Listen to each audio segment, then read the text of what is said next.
বিসমিল্লাহির রহমানির রহিম।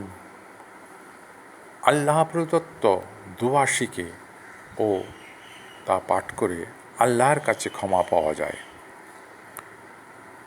প্রমাণ সূরা বাকারা ৩৭।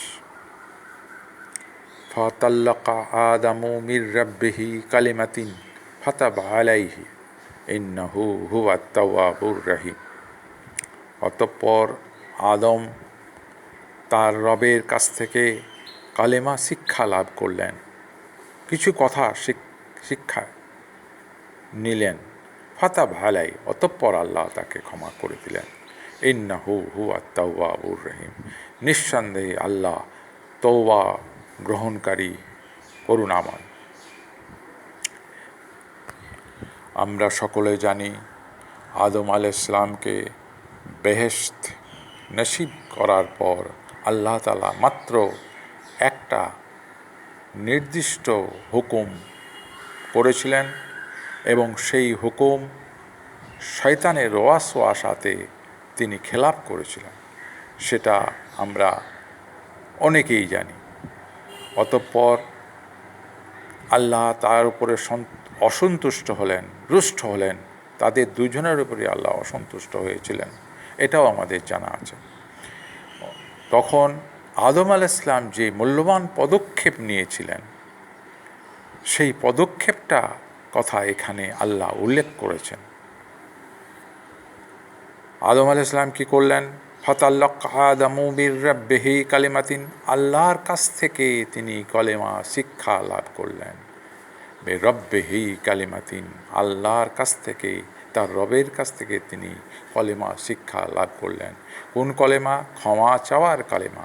ক্ষমা কিভাবে চাইতে হয়, কিভাবে আল্লাহর কাছে প্রার্থনা করতে হয়, সেই পদ্ধতিটার পুরোপুরি ভাষা পদ্ধতি পুরোপুরি তিনি আল্লাহর কাছ থেকে নিলেন, শিখলেন।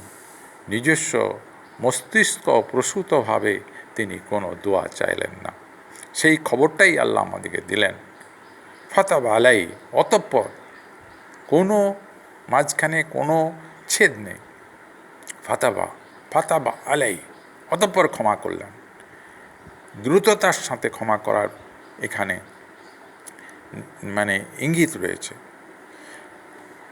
ইন্নাহু হুয়াত তাওয়াবুর রহিম, নিঃসন্দেহে আল্লাহ তওবা গ্রহণকারী এবং করুণাময়।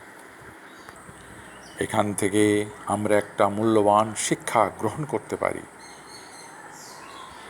মানুষ যখন সাডেনলি কোনো গুনার মাধ্যমে পতিত হয়, তখন যেন তার নিজস্ব মস্তিষ্ক প্রসূত দোয়া যেন সে না চায়।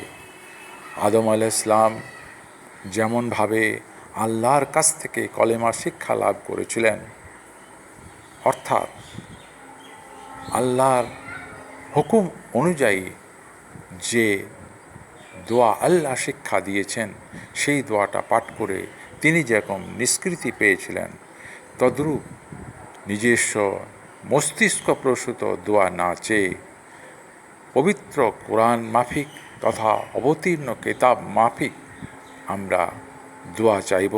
যে দোয়াটা চেয়েছেন আগেকার রসুলগণ, কোনো গুনার কারণে যে পদ্ধতিতে তারা দোয়া চেয়েছেন, যে পদ্ধতিতে আমাদেরকে আল্লাহ দেখিয়েছেন পবিত্র কোরআনে মাধ্যমে, সেই পদ্ধতি মোতাবেক আমরা দোয়া চাইব ইনশাআল্লাহ। আদম আলাইহিস সালামকে